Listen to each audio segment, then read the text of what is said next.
Bueno, muy buenas tardes, noches, amigos de Cerovka y amigos acá de este su espacio Aprendiendo Más. Como todos los jueves me acompañan los profesores Rafael y Miguel Martín. Profesores, muy buenas tardes. ¿Cómo están ustedes? Muy bien, muy Muy bien. bien, buenas tardes. Qué bueno, miren que hemos tenido de verdad bastante interacción con el tema de nanosimetría sobre todo en lo que es en el grupo de WhatsApp de físicos médicos de América Latina y el Caribe. La gente ha tenido bastante interés. Obviamente hay mucha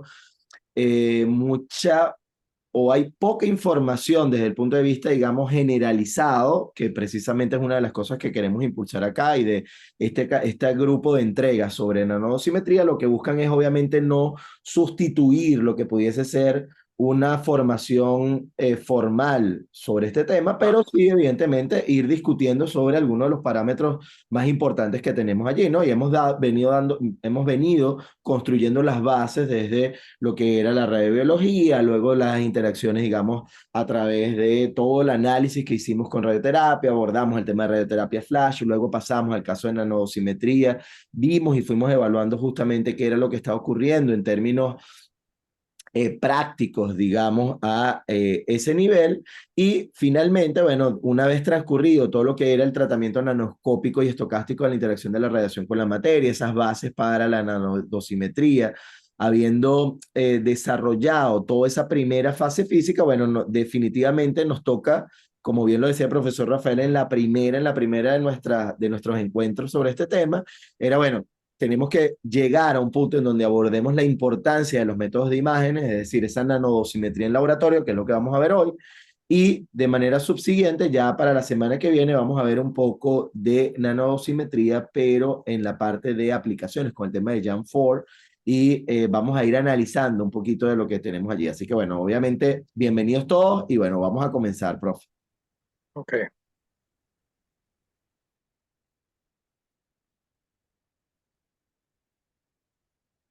pero te vamos a ver, espero que no haya problemas ahora. Déjame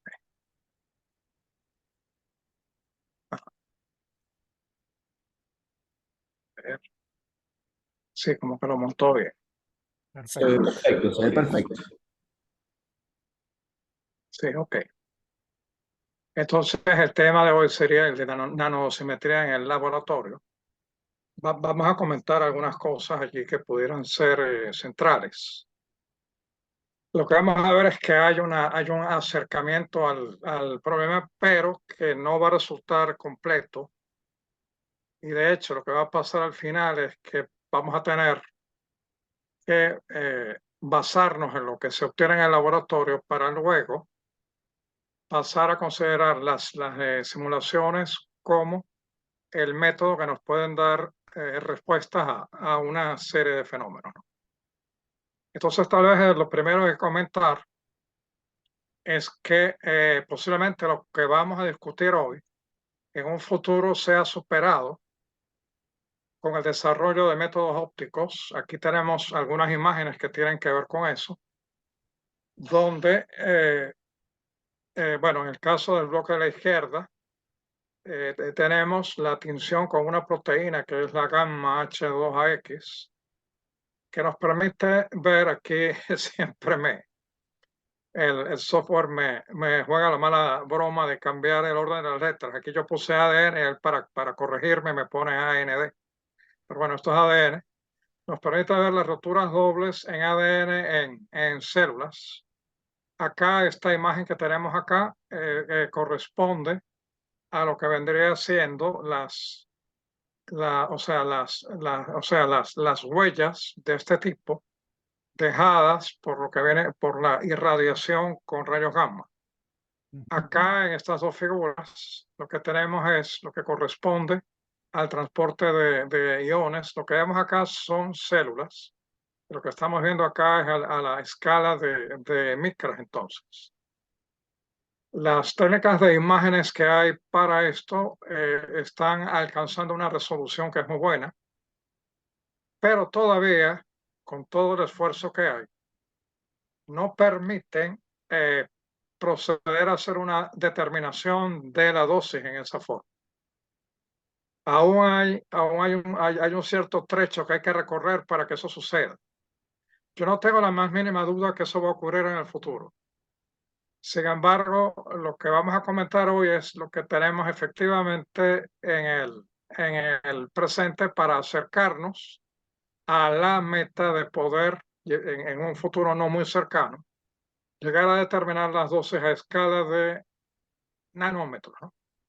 Acá del lado derecho, pero aunque esto es una imagen ya muy vieja, corresponde al resultado que se obtenía o que se obtiene con las emulsiones cuando se considera el transporte de iones que están colocados acá en la base y la estructura de trazas que ellos se supone van a tener, donde claramente aquí podíamos considerar también métodos de imágenes para evaluar.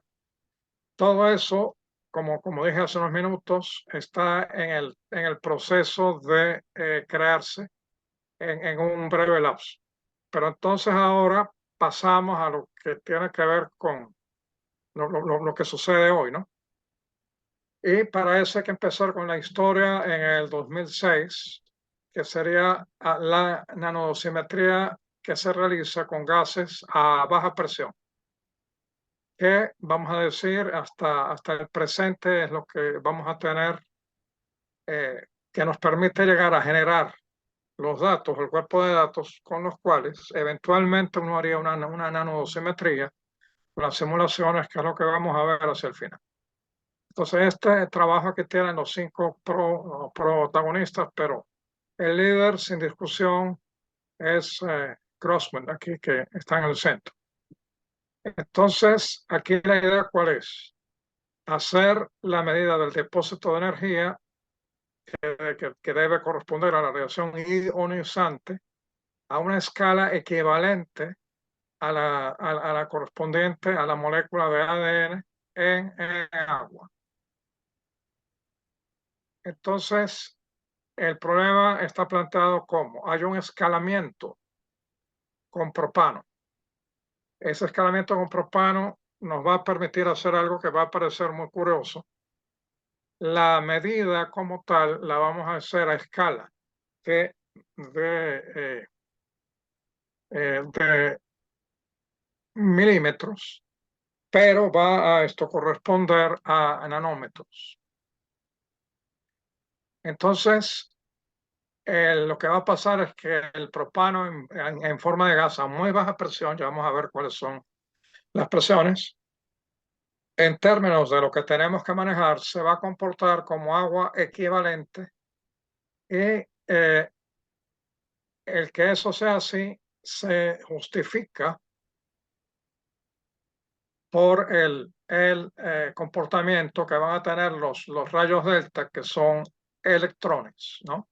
Cuando yo estoy introduciendo un ion o una entidad que va a producir la ionización en el medio. O sea, o sea, allí el justificativo lo vamos a tener para el comportamiento de esos electrones secundarios, ¿no?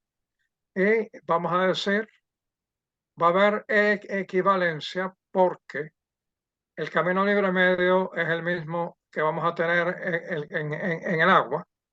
La distribución espectral es la misma que la que vamos a encontrar en el agua. Y la cesión o depósito de energía de esos electrones a lo largo de la traza que van a dejar es la misma que tenemos en agua, ¿no?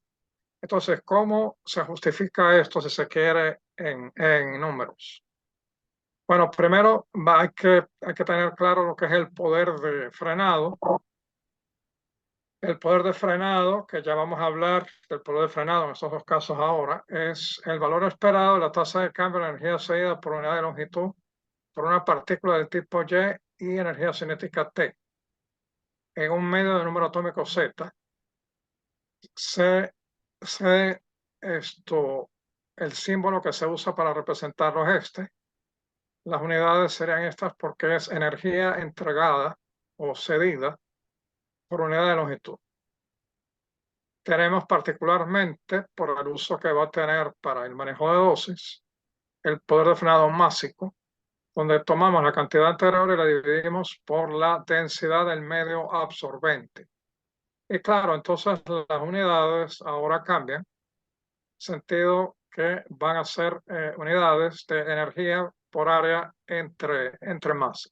Esta manera de definirlo es conveniente o es útil para manejarlo con las dosis. Para entidades que son cargadas, las dosis se podrían calcular de esta manera. Claro, bajo una suposición que es importante que señalarla acá, que no hay problemas con las energías tope de los rayos delta o los electrones secundarios que yo tengo allí. O sea, si yo supongo que la energía tope para los rayos delta son tales que van a ser parados en el medio, entonces la dosis yo la puedo vincular con el poder de frenado en esta forma. Hay casos donde tendría que considerar el poder de frenado restringido para hacerlo. El detalle, sin embargo, cuando trabajamos con entidades o cargadas es las discrepancias que suele uno ver en estos casos son del orden del 2%. O sea, es algo tan pequeño que en la práctica puede llegar a despreciarse. O sea, que yo diría que en una buena cantidad de situaciones esto es lo que vamos a tener. Y entonces, ya teniendo eso claro, podemos ahora comparar lo que vendría siendo el poder de frenado másico en dos casos. El caso del propano en forma de gas a baja presión y el caso de agua líquida. Aquí vemos, bueno, aquí en el eje vertical esto tenemos el poder de frenado, horizontal sería energía. Y aquí podemos ver que las dos curvas prácticamente se superponen. No hay manera Sí, sí. de, de distinguir entre ellas. Estos datos, por cierto, están tomados de la página del NIST, que es el National Institute of Standards and Technology.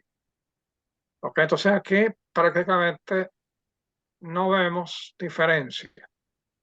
Claro, y esto es importante destacarlo, profe, sobre todo para quienes nos están viendo, ¿no? Porque el poder de frenado lo asociamos tal como usted lo presentó en en las primeras ecuaciones, tiene que ver con una relación con respecto al medio en donde va a interactuar la radiación. Entonces aquí en este momento lo que estamos comparando es ese poder de frenado de esta radiación con respecto tanto en el propano versus en el agua. Es decir, estamos viendo una equivalencia, ¿sí? Entre el propano a estas características versus el agua Sí, en cuanto a la respuesta que va a tener. que va Sí, a tener eso en esa es. interacción, es así. También hay una cosa, ¿no? Un poco, tú tienes el poder de frenado, está dado por una derivada de T, energía cinética, respecto a la distancia, básicamente. Eh, Poco para que se entienda el usar propano en vez de agua líquida, propano o gas a baja densidad o baja presión, y agua líquida. En agua líquida, la distancia en la cual se entrega la energía cinética que corresponde que se relaciona con el poder de frenado en cierta manera, es una distancia nanométrica. En el caso del propano, como tiene unas propiedades de densidad diferentes, es una distancia mayor. Por eso la relación de pasar de milímetros a nanómetros, ¿no?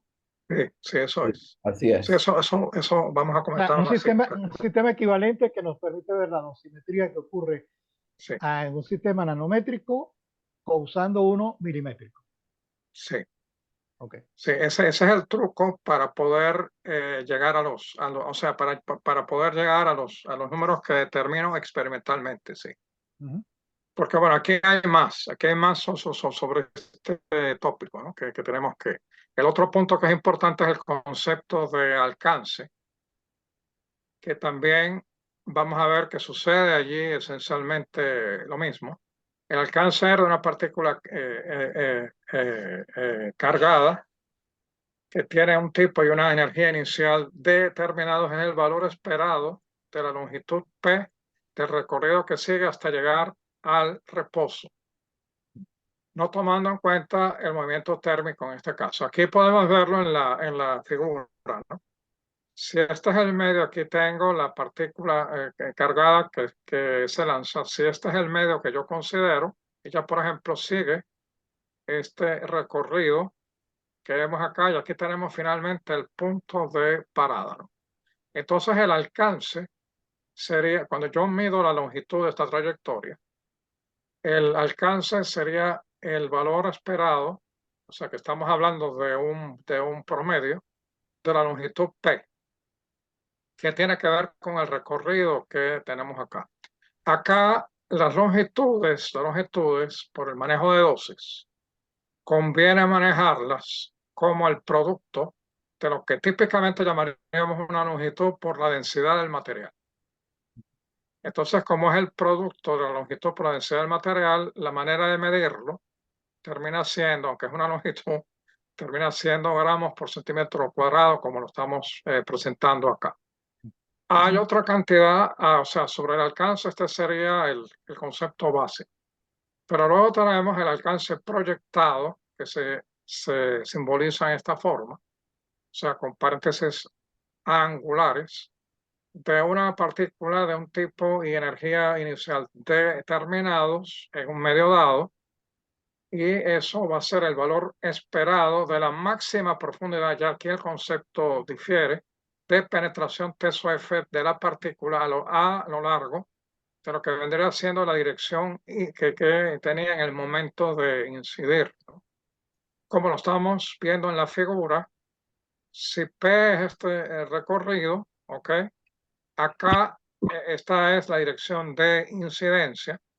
Lo que se mediría es la distancia, o sea, usando la dirección de incidencia como eje. Y el TF sería todo esto, va desde la superficie de entrada hasta el punto de mayor penetración aquí. Entonces, esto sería para esta trayectoria que vemos acá. Esto que vemos aquí sería el alcance proyectado. Las unidades, como se trata de una longitud, como comentamos antes, esencialmente son las mismas. O sea, tenemos el producto de densidad por longitud y entonces se van a reportar siempre como gramos entre centímetros cuadrados, ¿no? O masa entre áreas. Bien, pero luego aquí tenemos el tercer concepto de alcance, que es el que nos interesa para comparar lo que queremos comparar acá, que sería el que se obtiene a partir del poder de frenado. Bueno, estas siglas en inglés lo que significan es aproximación de frenado continuo. O sea, como la partícula cargada va a ceder energía dentro de la aproximación de frenado continuo que yo puedo tener allí, yo puedo definir, bueno, sería continuous slowdown approximation en inglés. Yo puedo llegar a definir el alcance que vemos acá, que simplemente sería la integral sobre la energía cinética del inverso del poder de frenado integrado desde 0 hasta T0, presumiendo que T0 es la energía cinética de incidencia de la partícula cargada, ¿no? O sea, ella va a ir cediendo energía hasta que finalmente está toda cedida, que es lo que está implícito en la integral. Se puede ver, como esto es el inverso de esta cantidad, aquí podemos ver que al integrar obtenemos una cantidad que va a ser el producto de la densidad por una longitud como tiene que ser el alcance que tenemos acá. Entonces, fíjense lo que pasa, que eso es lo que es interesante. Para el caso que tenemos entre manos al comparar el propano con el agua líquida, ¿no? Aquí sucede algo similar. Estos son datos tomados otra vez de la base de datos del NIST, comparando el propano con el agua líquida. Y al comparar las curvas, vemos que tenemos exactamente las mismas curvas. O sea, bueno, claro, alguien diría, esto es algo que se deriva de lo anterior, pero sí.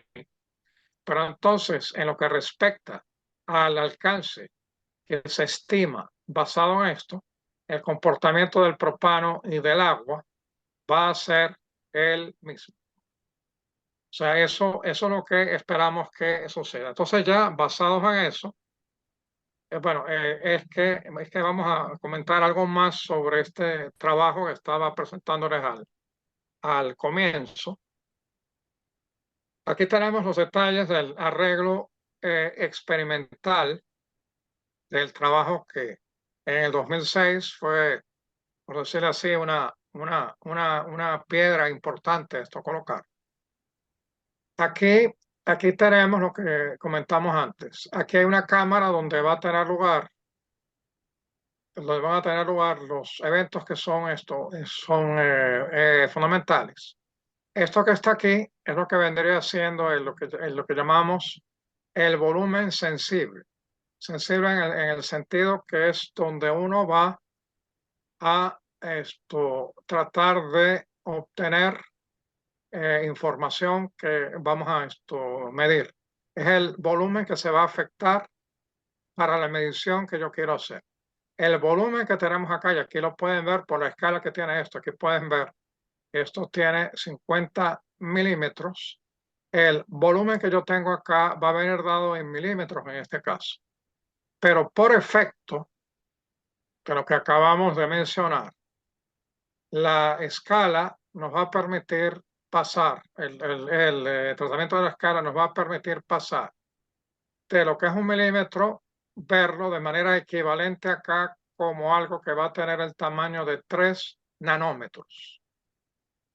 Claro, lo primero va a ser logrado o sea, va a estar asociado a el propano. Lo segundo está asociado a la densidad en volumen de lo que vendría siendo tejido equivalente, que esencialmente es el agua a la que hicimos referencia antes.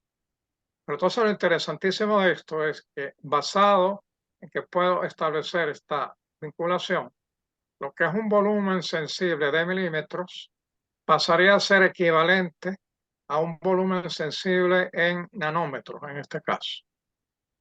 Entonces, y la presión aquí en esta zona es muy importante, es de un torr. Para dar una idea, una atmósfera tiene 760 torr. Bueno, el torr lo pueden ver también como milímetros de mercurio. O sea, entonces una atmósfera tiene 760 torr. O sea que esta es una presión, la que tenemos aquí adentro, comparada con la atmosférica, que va a ser muchísimo más baja. Definitivamente, el propano va a ser un gas a baja presión. Entonces, aquí dentro se va a mantener una diferencia de potencial. Aquí tenemos un ánodo, acá un cátodo, hay un campo aplicado. Entonces, aquí se van a lanzar partículas cargadas. Acá en los extremos vamos a tener detectores con silicio, o si se quiere, son detectores con semiconductores, donde lo que va a ocurrir es cuando la entidad cargada pasa a través de ellos, se van a promover o a remover para pasar a niveles superiores electrones de la banda de conducción, y se generan huecos en la banda de conducción. Entonces, eso va a permitir la generación de un pulso. Aquí tenemos dos sitios donde eso va a suceder. Esto va a ser parte de un mecanismo que es importante, que sirve para llevar un conteo de las entidades cargadas que están entrando en la cámara que tenemos acá. Esto es parte del mecanismo, y también lo es al final esto, donde tenemos un contador, un detector de centelleo que está acoplado a un tubo fotomultiplicador aquí. Tantos estos detectores como este que tenemos al final sirve para llevar un conteo de los iones cargados que fueron introducidos acá. Porque tiene que ocurrir algo que es lo siguiente. Como aquí hay una diferencia de potencial, cuando el ion ingresa al volumen sensible que tenemos aquí, aquí hay un hueco, abertura, se van a producir iones, o sea, se va a dar la ionización que es fundamental para el proceso de medida que queremos considerar en este caso. Y entonces estos iones, por la diferencia de potencial que tenemos aquí, se aceleran y pasan a esta segunda cámara acá, donde van a ser contados con un mecanismo que sirve para el conteo de iones que tenemos aquí. Aquí tenemos otro sistema de bombas que permite acá en el extremo, así como acá la presión era baja del orden de un torr, aquí es tremendamente más baja, porque aquí estamos hablando de una presión de 5 por 10 a la menos 5 torr, que es el sitio donde esto va a estar el contador de iones. Para el funcionamiento del contador de iones, por supuesto, yo requiero aquí que la presión sea tan baja como lo que estamos presentando acá. Acá tiene que tener este nivel porque está asociado a lo que hablamos antes de la equivalencia que se quiere lograr. Pero aquí es para lograr el conteo de los iones sin tener problemas. Es esencial tener un vacío como ese aquí. Entonces, el volumen sensible que tenemos acá, cuando supone que hacemos el traslado de las escalas, se supone que va a ser un cilindro, y es un cilindro que tiene un tamaño que no es accidental. El cilindro va a tener 2.3 nanómetros de diámetro, que es el mismo diámetro que tendría la molécula del ADN, y va a tener como alto 3.4 nanómetros, porque eso justamente es lo que corresponde a un segmento del ADN que tiene dos bases encontradas. O sea, el cilindro ese lo que pretende... Profe,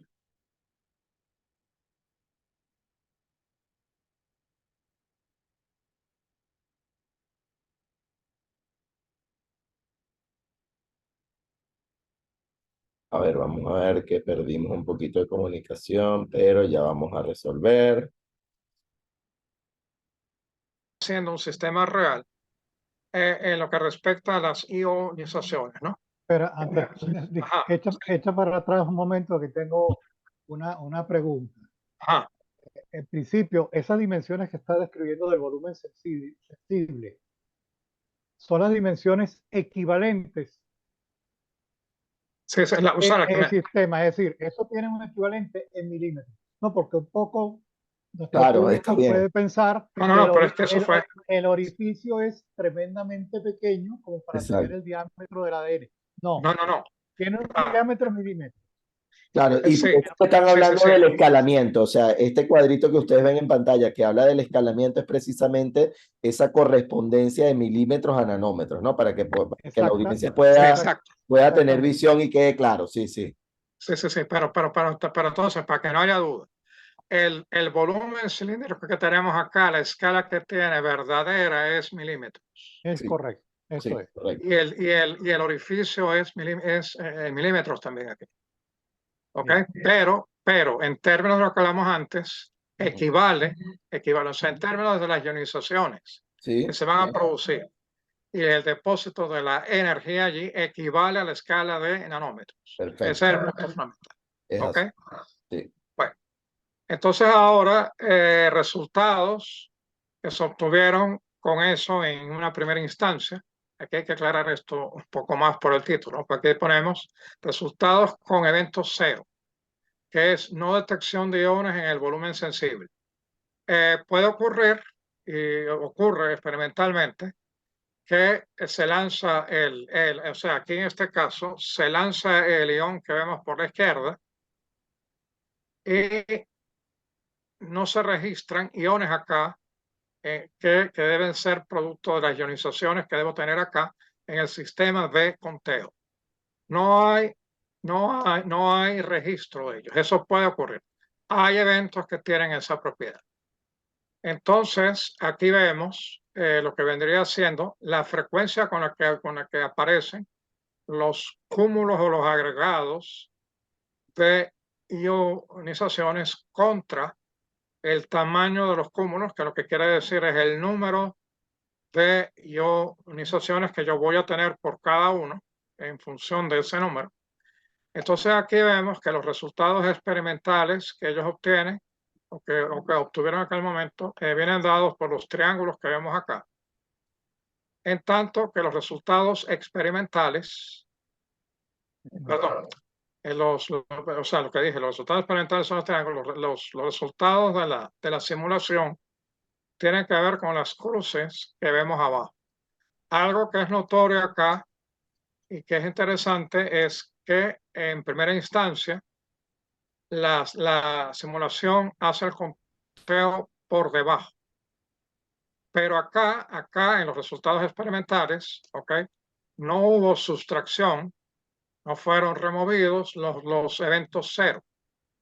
Hay que recordar que los eventos cero tendrían, o sea, desde el punto de vista del depósito de la energía que queremos determinar, no tienen esto aporte.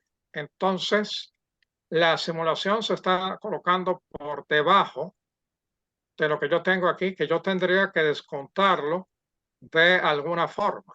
Entonces, justamente en la gráfica siguiente, aquí tenemos los resultados que ellos llegaron a obtener sin eventos cero. O sea, ¿eso qué quiere decir? Aquí se pudo sustraer. Claro, me pueden preguntar cómo se sustrae. Bueno, se sustrae por medio de el establecimiento de medidas hechas en forma simultánea. O sea, en el mecanismo que mostramos antes, esto lo ponemos aquí.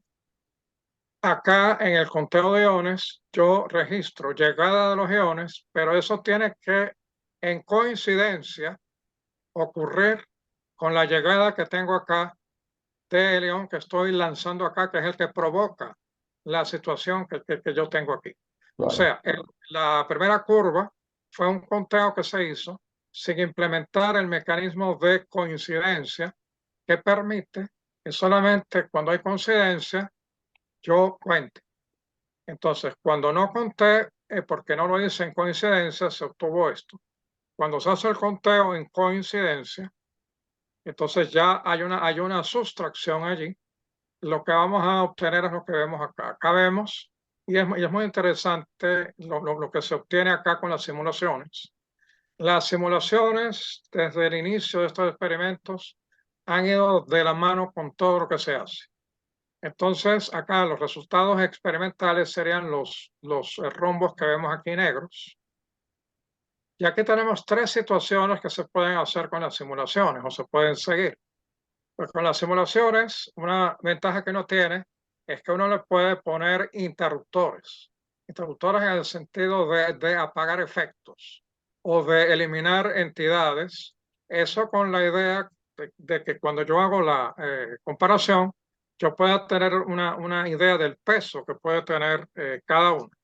Entonces, por ejemplo, con los cuadrados acá que tenemos, los cuadrados blancos, aquí vemos que son los que producen el resultado más cercano a lo que se mide, donde se considera que todos los electrones, van a ser transportados. Estamos hablando de rayos delta, electrones secundarios, ¿no? Entonces después, con las X, y ya hay una mayor caída acá, aunque fíjense que no hay una diferencia muy grande. La diferencia muy grande viene cuando estoy tratando de reproducir bien lo que debe ocurrir con cúmulos que tienen un alto número de ionizaciones, pero las cruces ahí es donde fallan más. Es cuando en el conjunto de electrones que yo considero que puedo tener, no va a haber electrones allí que se transporten. Esto ahí vemos que hay una pequeña diferencia, pero sí hay una diferencia. Y finalmente, si yo ahora elimino todos los electrones secundarios que pudiera yo considerar que se transportan en el problema, es el cuadrado negro, tengo esta otra curva que cae aquí en forma drástica. Que, bueno, lo que indica esto último es que o sea, en todo el proceso que estamos viendo, por supuesto, los electrones secundarios juegan un papel fundamental acá. Juegan un papel fundamental. Bueno, Una entonces, pregunta, ese fue un primer acercamiento al problema, que yo insisto en esto porque es lo que viene después. una pregunta. El centro de las simulaciones, porque aunque con el cambio de escala yo estoy haciendo una determinación en un sistema real, es evidente que si yo quiero hilar más fino con el sistema, quiero hacerme más preguntas, quiero verlo con mayor cantidad de detalle, allí voy a tener límites, que ese es el problema que hay con este tipo de acercamientos. Entonces ahora hay otro evento, que es el de el dosímetro compacto de cerámica, que es algo un tanto más nuevo. El nombre con el que se le conoce es FIRE, que es fuego en inglés, pero FIRE es el acrónimo para esto, ¿no? Que si se traduce, fíjense, se usaron la F de frequency, que es frecuencia, la I de ion, que es ion, y la E de registration, ¿no? Que es frecuencia de registro de iones. Así es que forman esta palabra FIRE. Es el más reciente. Sin embargo, vamos a ver que las ideas básicas, muchas de ellas siguen allí. Yo voy a mencionar luego otro que fue de la misma época del primero. El arreglo experimental de FIRE está simplificado aquí. Tiene elementos en común con el anterior.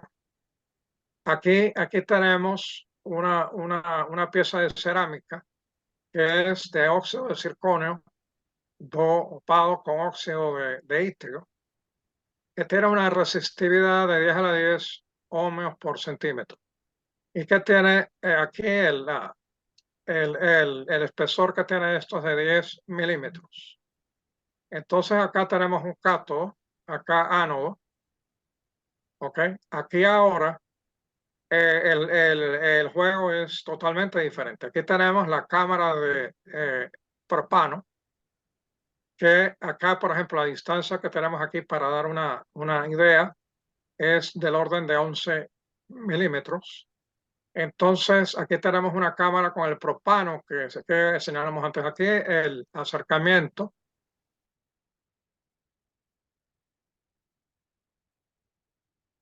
Esto, americio 241, que es una fuente de partículas alfa. Va a estar montada sobre una lámina delgada de oro, básicamente. Entonces, las partículas alfa salen acá, van a entrar en esta zona donde o sea, aquí se supone que deben llegar a producirse las ionizaciones, pero acá tenemos, aquí tenemos un cátodo que va a estar a un voltaje alto.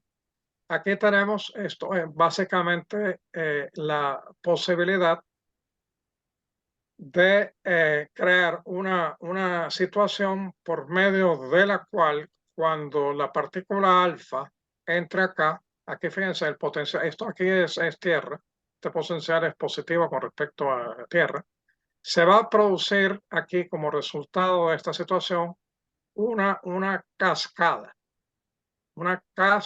que puede registrarse en forma de pulso. Aquí otra vez hay un sistema de detección de la partícula alfa. Supone que es un detector con superficie de silicio, que cuando la partícula alfa se supone que llega aquí, dispara lo que tiene que ver con el sistema de adquisición. Entonces aquí otra vez hay el detalle de la coincidencia del proceso de cascada que tiene que crearse acá con la llegada de el ion al detector que se ve aquí. Entonces aquí fíjense, no hay independencia con respecto a las simulaciones, porque acá hay una cantidad que ellos introducen que es la eficiencia, que sería lo que viene siendo el valor promedio del número de ionizaciones que se producen por impacto con una partícula alfa sobre el valor promedio que vimos la semana pasada. Esto se supone que sería el valor esperado, que tiene que ver con o sea, que está asociado a la distribución de probabilidad de los clústeres, en este caso para una calidad de radiación que es alfa aquí. Entonces, este valor promedio que tenemos aquí va a estar vinculado con la medida, pero sin embargo, este valor promedio que tenemos acá para determinar la eficiencia tiene que ver con una simulación que se hace en este caso. O sea, este procedimiento, por diferencia con el anterior, no es independiente de la simulación. Hay otro detalle más, ¿ok? Entonces, como yo comenté antes, simplemente por el sistema de coincidencia que hay acá, se pueden sustraer las avalanchas que puedan tener lugar sin tránsito de alfas, ¿no? Porque aquí el problema fundamental es ese. Pero luego, basado en la eficiencia que se calcula usando la simulación, hay un proceso de reconstrucción de lo que vendría siendo la distribución que debemos tener usando algo que se conoce como iteración bayesiana. O sea que aquí tenemos ahora dos elementos que, por decirlo en un lenguaje simple, son ajenos a la simulación per se, pero que están introducidos acá para tratar de lograr una mayor calidad en la distribución que tiene que determinarse al final. Aquí tenemos acá, para completar un poquito la idea de los presentes, esto que vemos acá es el mismo arreglo que hay aquí. El único detalle es que está visto desde arriba. O sea, si lo vemos desde este punto en el que yo muevo el mouse en este momento. Sí. Ok, aquí entonces, aquí tenemos lo que nos conecta a la fuente con la colimación. Y luego aquí tenemos de este lado el detector SB. Si alguien quiere hacer una pregunta o algo. Sí, yo tenía del anterior una pregunta, pero creo que también vale aquí. ¿Cómo? La pregunta es la siguiente. El tamaño de clúster de ionización que se está produciendo, ¿qué lo determina? ¿La simulación? ¿O se mide? No. Bueno, lo que pasa es que en la simulación ocurre, lo tienes también. No, aquí esta cantidad es medida. No. Repito, oye la pregunta. Tú tienes una gráfica donde parecía la frecuencia de clúster, Esto ya va. Ok. Eso, la frecuencia de clúster versus el tamaño del clúster. Ujú. ajá, sí. Ok. La frecuencia, entonces, ¿cómo se determina experimentalmente? Porque hay una parte de puntos experimentales. La, o sea, ¿cómo yo determino la frecuencia de clúster? Es porque también mido el tamaño del clúster. Lo que pasa es que acá, cuando se produce la estocascada que estamos hablando, hay iones que en cierto número llegan aquí. Sí. Claro, eso define el tamaño del clúster, entonces, el número de Sí, iones que está llegando. sí, Okay. eso es. Y en el experimento anterior también. También, sí. Ok, Sí, perfecto. o sea, o sea, aquí hay una variación con relación a lo anterior, que esencialmente, claro, hay elementos aquí que son diferentes, pero la idea en su concepto básico es muy similar. Pero aquí lo que es diferente es que se apoya o se ayuda con la simulación. Con la simulación que permite llegar a esto, encontrar este valor esperado con la distribución de estos clusters que se simula. Y luego, desde el punto de vista que es teórico también, se procede a hacer una iteración bayesiana para corregir la distribución que no tiene por efectos de eficiencia. O sea, se presume que va a haber pérdidas, que hay pérdidas. Entonces, la idea de introducir iteración bayesiana acá es para contrarrestar las pérdidas. O la pérdida de, o sea, pérdidas en el sentido que vamos a tener una eficiencia menor de lo que tiene que ser. La manera de saber que la eficiencia está por debajo de lo que tiene que ser es haciendo la comparación justamente que tenemos acá. O sea que la simulación sirve para saber cuán cerca o cuán lejos estamos del punto que tendríamos que tener oído al tambor si no hay pérdidas. Y entonces la reconstrucción que se hace aquí es para tratar de superar eso. ¿Ok? Entonces ahora vamos a ver qué fue lo que pasó con esto. Se comprende esto último que yo mencioné, ¿no? ¿Aló? Sí, Sí, yo sí. yo añado que entiéndase por pérdida que hubo un clúster o que se evaluó mal su tamaño o que no fue colectado por el sistema de Exacto, ¿no? Que detección. hay pérdidas pérdidas en la recolección. Exactamente. Pero las avalanchas que las puede haber sin alfas quedan afuera. También, claro. Ok, entonces, ¿qué fue lo que ocurrió allí? Aquí tenemos los resultados. Ellos aquí consideraron el tamaño de 2.5 nanómetros en este caso. Entonces, aquí tenemos básicamente la situación siguiente. Repitieron el experimento. Aquí tenemos las curvas de probabilidad contra el tamaño del clúster para dos experimentos. Aquí vemos en cada caso lo que sería, bueno, aquí tenemos en amarillo primero lo que sería lo que la simulación produce en términos de lo que vendría siendo la distribución binomial original que tenemos para el problema, que es este aquí. La medida tiene que ver con estos puntos, o sea, con los cuadros negros que estamos viendo.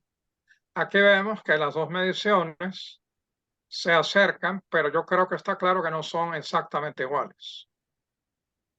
No son exactamente iguales. Se acercan y vamos a decir, están relativamente cerca de lo que viene siendo la distribución binomial simulada que hay aquí.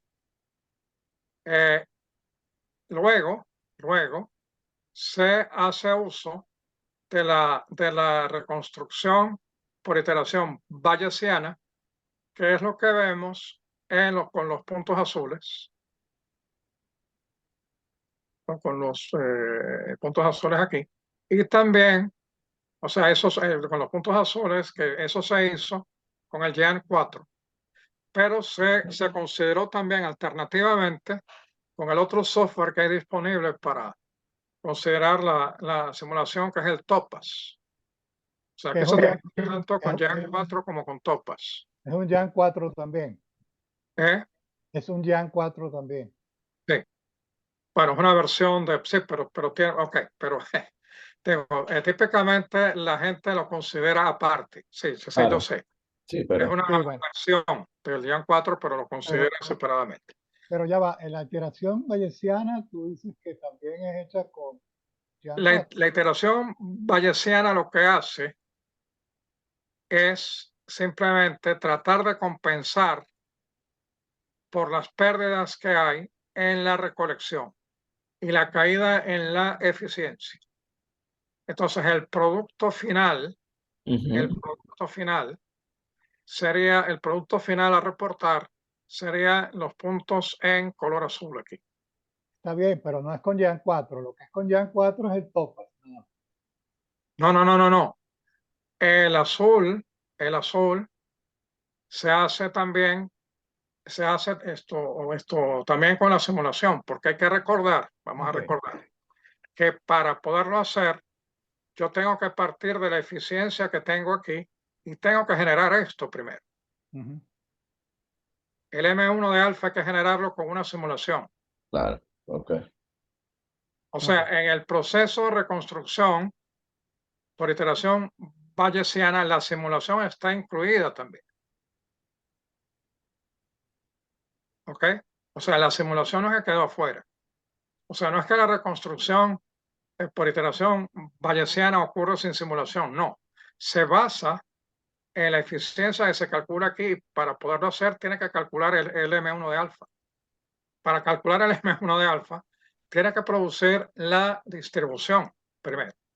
Eso Claro. se hace a través de una simulación. ¿Ok? O sea que la simulación está presente allí también. Ah, Ok, entonces, ahora, o sea, este es el resultado que se tiene con blancos de ese tamaño. Pero luego, cuando consideramos el resultado con blancos que son mayores de 5 y de 7 nanómetros, donde aquí en este caso, perdón, para dejarlo claro, en este caso, cuando el blanco es menor, la eficiencia, que es la cantidad que yo tengo aquí, se acerca más al 100%. ujú. Cuando los blancos son mayores, y probablemente eso está asociado, por supuesto, a la dificultad para la recolección, hay menor eficiencia. Ujú. O sea, fíjense qué resultado hay cuando se usa el mismo procedimiento anterior. ¿Qué resultado hay en esta situación? Aquí tenemos en esto amarillo, acá primero, como antes, lo que tiene que ver con la distribución binomial original. En negro, lo que tiene que ver con la medida. Pero luego, ok, la reconstrucción que se hace con las simulaciones ya ocurre que difiere. Cuando yo uso el acercamiento con la versión de Jan 4 que no es TOPAS. Ujú. Hay una diferencia entre las dos.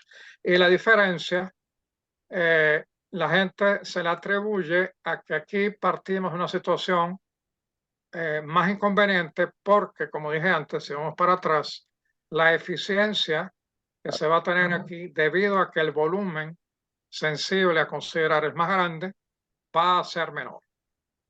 Entonces, eso tiene un impacto sobre la reconstrucción que hay que tener acá. O sea, uno ve que el problema es relativamente delicado, ¿no?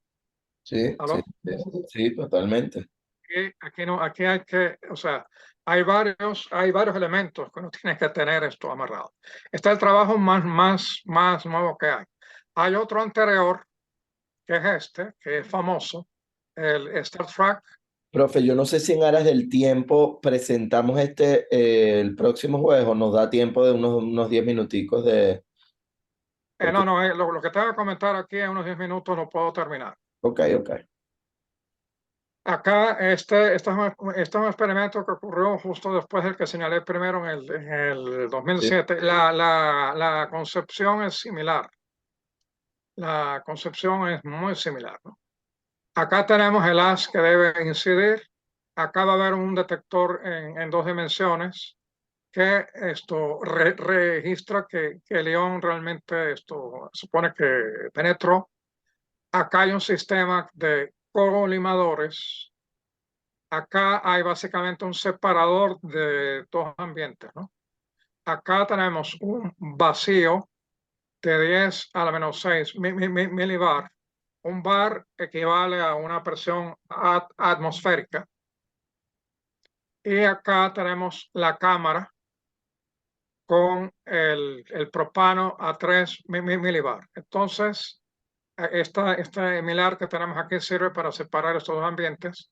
Aquí hay mecanismos que sirven para colimar y acá al final hay un sistema que registra la llegada de León para que se dispare una situación de conteo, ¿no? Acá en esta zona, aquí tenemos representado el volumen sensor Ujú. que yo debo tener en este caso. O sea, es un arreglo que es muy similar al que vimos en el comienzo.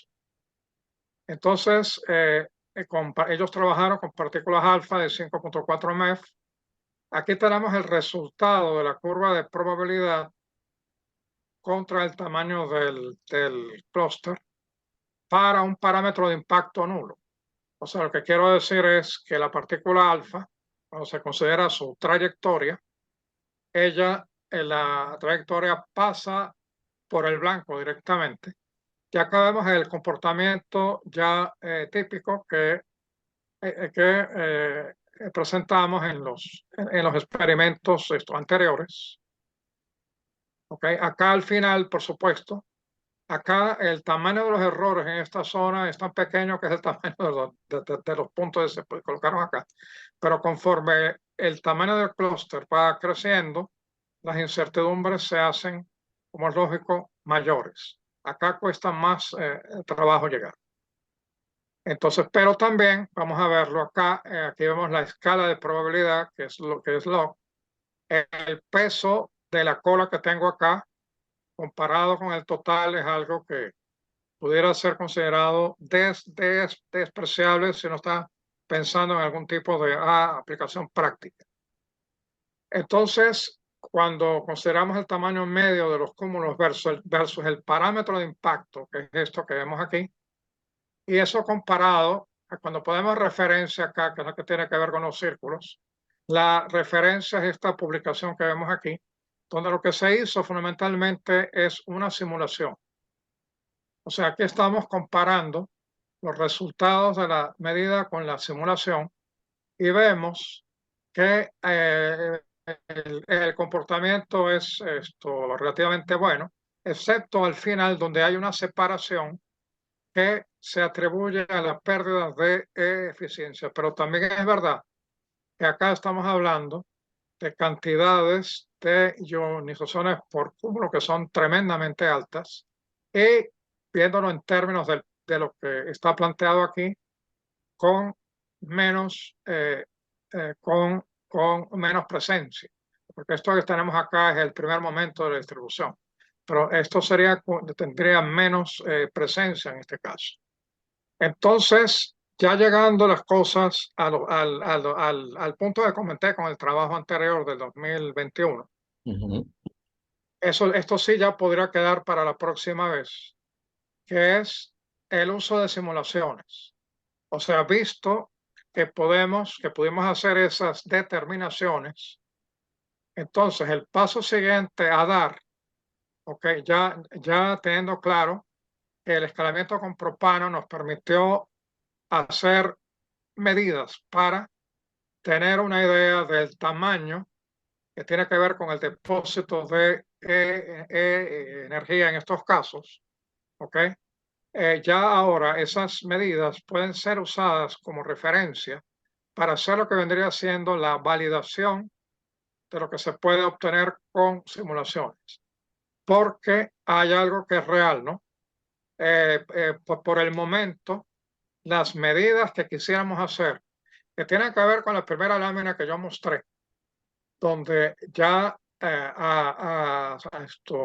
con cierto detalle yo pudiera tener información del depósito de energía por métodos ópticos, por ejemplo, o por método de imágenes, y yo estoy seguro que eso a futuro se va a poder lograr, pero por el momento no está logrado.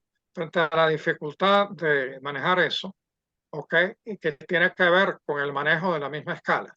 Entonces, las simulaciones que estamos hablando, o sea, que se basan con datos que pueden ser parte de un estándar, pudieran ser o pudieran convertirse en lo inmediato en la base para las evaluaciones nanodosimétricas, ya con mucho mayor detalle.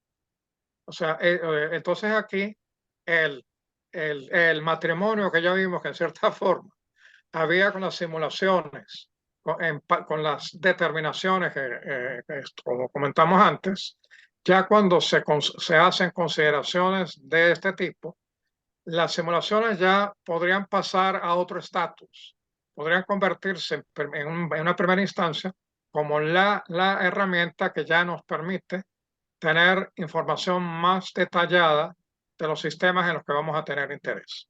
Entonces yo creo que es razonable que yo pare aquí. Sí, bueno, porque nos va a servir incluso de abreboca para nuestro próximo encuentro el próximo jueves. Ya vamos a hablar justamente de las simulaciones, la utilidad de herramientas como el Jamf4. Yo creo que van a ser elementos súper, súper claves para terminar ahora sí de hacer todo el engranaje de lo que tiene que ver con el análisis de la nanosimetría. Así que, Sí, ¿no? Muchísimas, muchísimas gracias a todos, por supuesto en especial profesor Rafael, profesor Miguel, y bueno, nos vemos el próximo jueves. Sí. Al así próximo es. jueves, entonces. Así Buenas es. noches a Un todos. abrazo a todos.